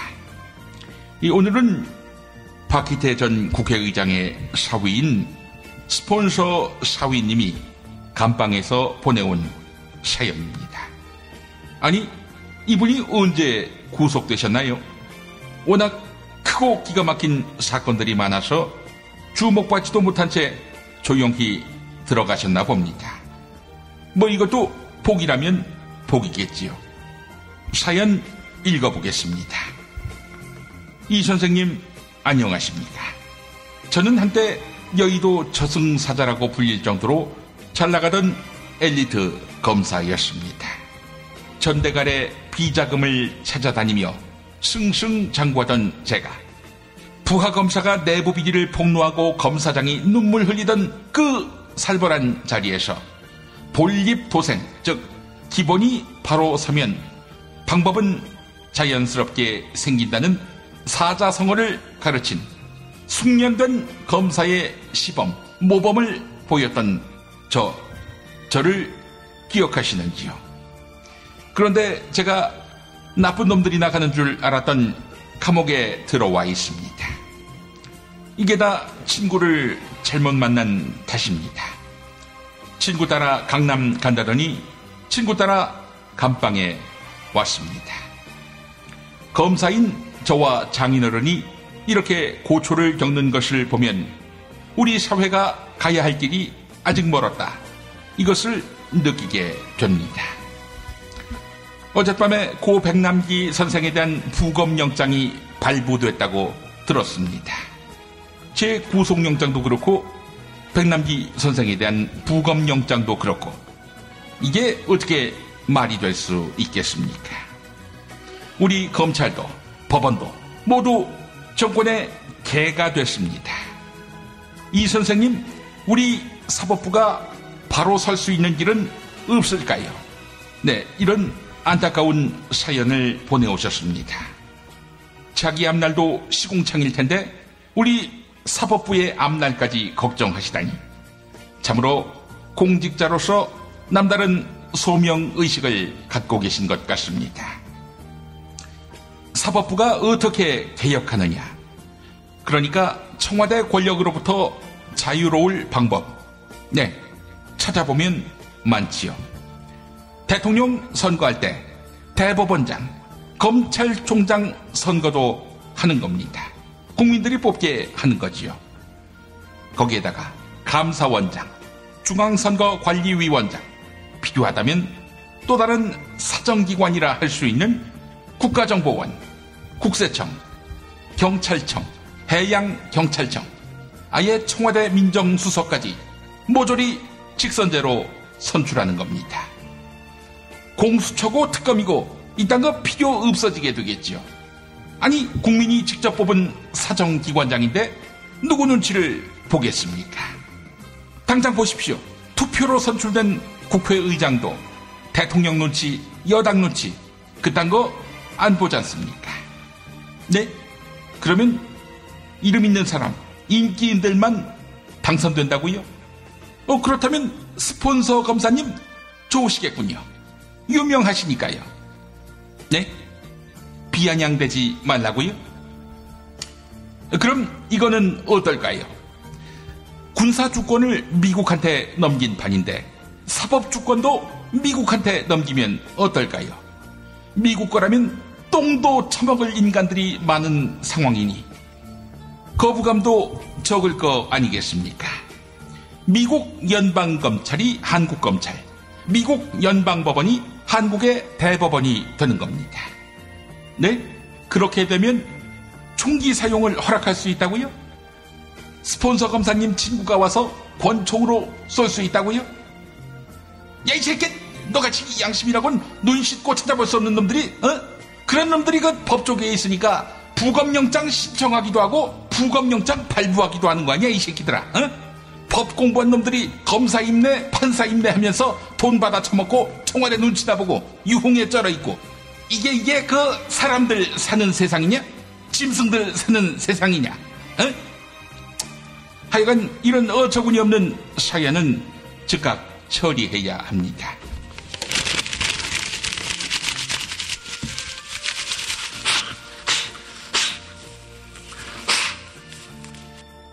여러분의 신청곡과 사연으로 함께하는 이종황의 허리디스크쇼. 감옥에서 이 방송을 듣고 계실 스폰서 검사님께 주현미가 부른 님을 보내드립니다. 노래에 부제가 있군요. 창살 없는 감옥. 거기는 창살이 있지요? 님 보내드립니다.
김용민 브리핑과 함께한 시간 어떠셨어요? 다음 시간에도 보다 바르고 알차며 즐거운 정보로 여러분을 찾아가겠습니다. 팟캐스트 포털 팟빵에서 다운로드하기, 구독하기, 별점 주기, 댓글 달기로 응원해주세요. 잊지 마세요. 다운로드하기, 구독하기, 별점 주기, 댓글 달기.